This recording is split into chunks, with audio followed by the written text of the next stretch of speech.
It's been 6 months since India launched the 5G network in the country, and interestingly, the nation has now already started working on 6G technology for mobile phones.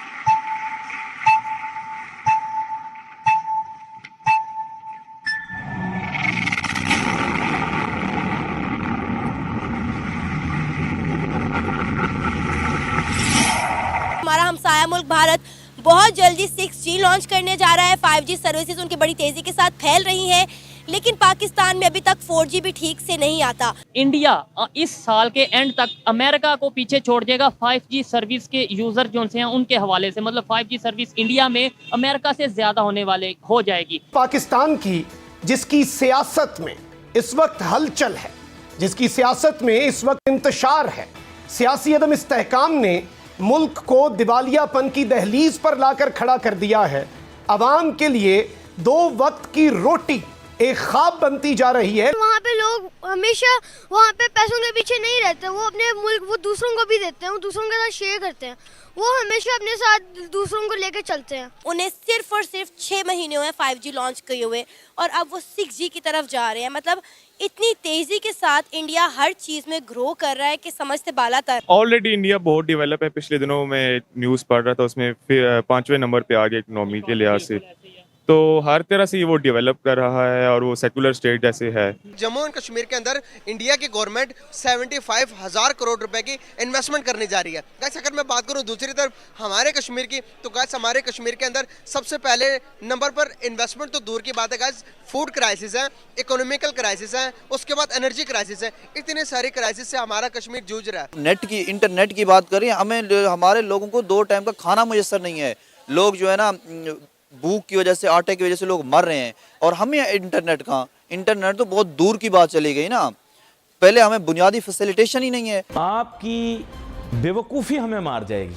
आपने सबसे पहले घबराना नहीं। जय हिंद दोस्तों, स्वागत है आप सभी का भारत बुलेटिन चैनल पर। दोस्तों, प्रधानमंत्री नरेंद्र मोदी जी ने आधिकारिक तौर पर 5G सेवा को 1 अक्टूबर 2022 को लॉन्च किया था। हालांकि सिर्फ जियो और एयरटेल ही वर्तमान में 5G सेवाएं दे रहे हैं। इसके साथ ही 6G की तैयारी भी हो गई है। इस सप्ताह PhD chamber of commerce and industry द्वारा आयोजित एक कार्यक्रम में केंद्रीय मंत्री अश्विनी वैष्णव ने कहा कि भारत 6G टेक्नोलॉजी को तैयार करने की दिशा में काम कर रहा है। सरकार का टारगेट 2023 के अंत तक या फिर 2026 के शुरुआत में स्वदेशी 6G टेक्नोलॉजी को लाने का प्लान है, यानी अगले 2 साल में 6G दस्तक दे सकता है। 6G टेक्नोलॉजी पर काम करने को लेकर जो भी जरूरी परमिशन है वो इंजीनियर्स और साइंटिस्ट को दी जा चुकी है। हम खुद का टेलीकॉम सॉफ्टवेयर और स्वदेशी यानी इंडिया में 6G के लिए बने टेलीकॉम डिवाइस पर काम कर रहे हैं। 6G नेटवर्क के लिए बने मेड इन इंडिया प्रोडक्ट्स को ग्लोबली भी एक्सपोर्ट किया जाएगा। साल 2029 तक देश को अपने 6G नेटवर्क के बुनियादी ढांचे को लॉन्च करने की उम्मीद है और भारत 6G टेक्नोलॉजी में दुनिया का नेतृत्व करने के लिए तैयार है। इस खबर से पाकिस्तान मीडिया और पब्लिक का क्या कहना है, आइए जानते हैं इस वीडियो में। और दोस्तों, चैनल को लाइक एंड सब्सक्राइब करना ना भूलें। धन्यवाद। Under the vision and the leadership of His Excellency the Prime Minister, Digital India has put the country on the forefront of tech innovation and adoption with game-changing initiatives like Aadhaar, the Unified Payment Interface Platform UPI, and so many others. So many other initiatives that have turned India into a knowledge-based economy where innovation is happening fast, at low cost, and on a massive scale unseen before. Because at the center is a basic principle, and that basic principle, inclusive growth, is captured in the mantra, Sabka Saath, Sabka Vikas.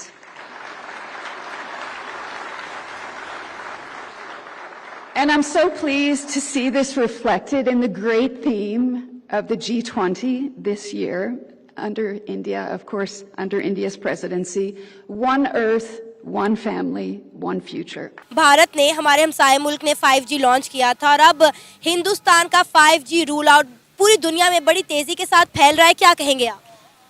कमाल की technology को launch करने के लिए आने वाले वक्तों में किसी के जहन के साथ, AI के साथ, टेक्नोलॉजी को यूज करके जो जंग होगी उसमें आज ही भारत की जीत हुई है, नंबर 1। अब बात करते हैं पाकिस्तान की। माशाल्लाह से 4G के नाम पे 3G भी प्रॉपर्ली नहीं चल रहा होता है। अब ये तो मैं बात कर रहा हूँ लाहौर सिटी की। लाहौर सिटी तो हमारा हब है, यहाँ पे हमारे पास वो फैसिलिटीज़ नहीं है जो होने चाहिए। अब दीगर सिटीज़ की जो पाकिस्तान के अंदर रह के बात करते हैं, तो मैं बात करूँगा गिलगित बल्तिस्तान की, तो वहाँ पे हमारे पास 4G, 5G, 4G, 3G, 2G ये सारे तो है ही नहीं, सिग्नल भी वहाँ नहीं आते हैं। दूर पहाड़ी पे जाके फ़ोन उठा के देखना पड़ता है कि सिग्नल आ रहे हैं नहीं आ रहे हैं। अच्छा। ये सिचुएशन है। अब कहाँ हम 5G, कहाँ हम 3G, कहाँ हम 4G, कहाँ हम भारत के साथ मुकाबले में आ रहे हैं। हमारे पास प्रॉपर्ली सिग्नल नहीं आते हैं और हमारे पास इंफ्रास्ट्रक्चर की इतनी कमी है कि सोच से ज़ायद। टेक्नोलॉजी के अंदर भारत के आज के इस मुकाम तक पहुंचने के लिए कम से कम हमें मज़ीद 50 साल चाहिए। 50 साल बाद फिर हम जाके भारत के आज के इस स्टेज तक शायद पहुंच जाए। मुझे लगता है कि ये भी वहाँ तक पहुंचना भी मुश्किल है। किसी भी कंट्री को डेवलपिंग कंट्री की रेस में शामिल होने के लिए आप देखें कि बहुत सारे हमारी यूथ ऐसी है, हमारे यंगस्टर ऐसे हैं जो फ्रीलांसर्स जॉब करते हैं, ऑनलाइन जॉब्स करते हैं, जिसके लिए इंटरनेट होना बहुत ज़रूरी है। और हमारे मुल्क में जैसा कि आपने खुद ही बताया कि लाहौर जैसे शहर में, जहाँ कि अब मैं इस वक्त लिबर्टी राउंड अबाउट पे खड़ी हूँ, तो यहाँ पे आपका 4G भी ठीक से नहीं चलेगा। इस पार्क में अगर थोड़ी सी गैदरिंग ज़्यादा हो जाती है तो 4G क्या, मेरा 2G भी यहाँ पर नहीं आएगा। तो हमने फिर इंडिया का मुकाबला किस तरह करना है जब हम अपने मुल्क में एक अच्छा इंटरनेट सर्विसेज ही नहीं दे सकते? तो फिर मेरा नहीं ख्याल कि हम इंडिया के साथ किसी सूरत भी मुकाबला कर सकते हैं। यहाँ पे मैं एक चीज़ ऐड ये भी करूँ कि डिजिटल वर्ल्ड हमारी एक न्यू वर्ल्ड ऑर्डर है। यानी डिजिटली हमने हर किसी के साथ हर काम के अंदर मैक्सिमम सोर्स ऑफ इनकम भी हमारा उधर ही से जनरेट होना है। जिस तरह पाकिस्तान के अंदर कोरोना में यूट्यूब चैनल्स लोगों ने स्टार्ट किए, एक फेसबुक की तरफ आना, सोशल मीडिया आना, घर बैठ के पैसा कमाना सारा स्टार्ट किया, लेकिन गवर्नमेंट को ये मालूम ही नहीं है कि किस तरह से हमने फैसिलिटेट करना है। और उससे भी ज़्यादा इनके लिए कोई लॉज, कोई रेगुलेशन, कोई रूल्स बनाए नहीं है। अब साइबर क्राइम के डेली बेस पे हमारे पास इश्यूज आते हैं, कौन उसको हल करता है? ठीक है।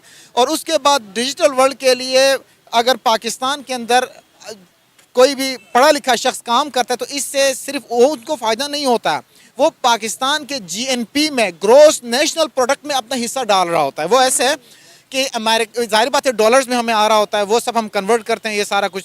तो हमें पाकिस्तान के अंदर हम यानी हमारी कोशिश से पाकिस्तान के बाहर से पाकिस्तान के अंदर पैसा आ रहा होता है। ख़ुद तो यहाँ कमा नहीं सकते हैं, ठीक है, खुद यानी पैसे जनरेट नहीं कर सकती हुकूमत, और ऊपर से जो फैसिलिटीज़ हमें देने चाहिए डिजिटल वर्ल्ड के लिए वो हमें प्रोवाइड नहीं कर रहे हैं। तो कंपैरिजन तो हर हालत में भारत के साथ हो ही नहीं सकता, क्योंकि हमारे पास वो इंफ्रास्ट्रक्चर है ही नहीं, वो फैसिलिटीज़ है ही नहीं।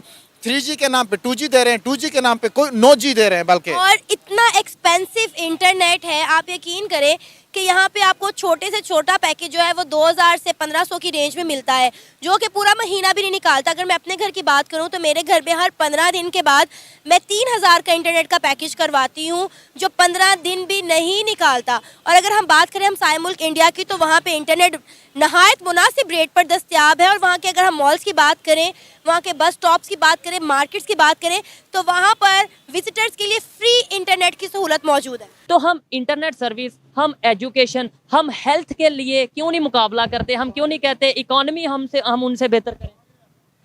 देखें, अगर आप सेंटिमेंटल सतह पे देखें तो हमें पेंट तो किया गया इस तरीके से कि इंडिया ही आपका कोई जद्दी दुश्मन है और उसी ने ही आपको बॉर्डर्स पे भी तंग रखा हुआ है, आपसे कश्मीर भी उसने छीन लिया हुआ है, और आप तो अगर मतलब प्रिपेयर्ड किया गया इस तरीके से।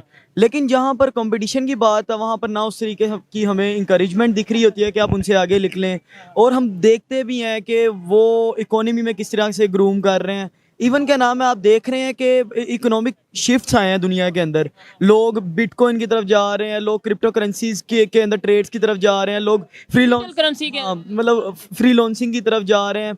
मतलब जो डिजिटल यूज दुनिया के अंदर जो ये शिफ्ट आया है पोस्ट पैंडेमिक, उसको बर वक्त इस्तेमाल किया गया डेवलपिंग कंट्रीज के अंदर भी। उनमें बड़ी मिसाल आपके सामने इंडिया की अपनी डिजिटल करेंसी है। हमारे यहाँ पे तो अभी डिजिटल करेंसी वैसे ही बैन। हाँ जी, वो मतलब लीगल नहीं, उन्होंने तो लीगलाइज कर दी है। अब यहाँ पर हैं गिने चुने नाम एक दो वैसे, लेकिन नहीं कैसे नहीं है। सवाल यह है कि हर चीज़ में हमें माइंड में बिठाया जाता है वो हमारा दुश्मन, वो नो डाउट हमें ये बात भी नहीं ऐसी करनी चाहिए दुश्मनी की, हमें तो दोस्ती की बात करनी चाहिए। लेकिन जैसे बिठाया जाता है हम मुकाबला फिर एजुकेशन में क्यों नहीं करते? हम मुकाबला इंफ्रास्ट्रक्चर में, हेल्थ में, इन चीज़ों में क्यों नहीं कर लेते कि यार इंडिया का हेल्थ सेक्टर ऐसा है, हेल्थ का जो सिस्टम है वो बेहतर है, इकॉनमी दुनिया की 5th नंबर पे, हम भी आगे जाए, ये चीज़ें हमें क्यों नहीं बताई जाती? और अब एक बड़ा खतरनाक आपने मुझसे सवाल किया है। अगर मैं अब समझदार होकर यहाँ पर जवाब दूं तो फिर ये है कि मुझे मसले आएंगे और घुमा फिरा के, मतलब मैं नसीहत ही कर सकता हूँ कि आप उन्हें हेल्थी कंपटीशन की तरफ उनके साथ जाना चाहिए।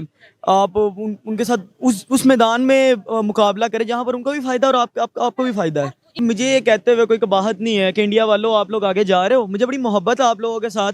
और हाँ, हम चाहते हैं कि हम भी एक ऐसे कंपटीशन के अंदर आपके साथ हों और शाना बशाना हो कि हम तरक्कियाँ वगैरह आगे चलें। बिल्कुल ऐसी है।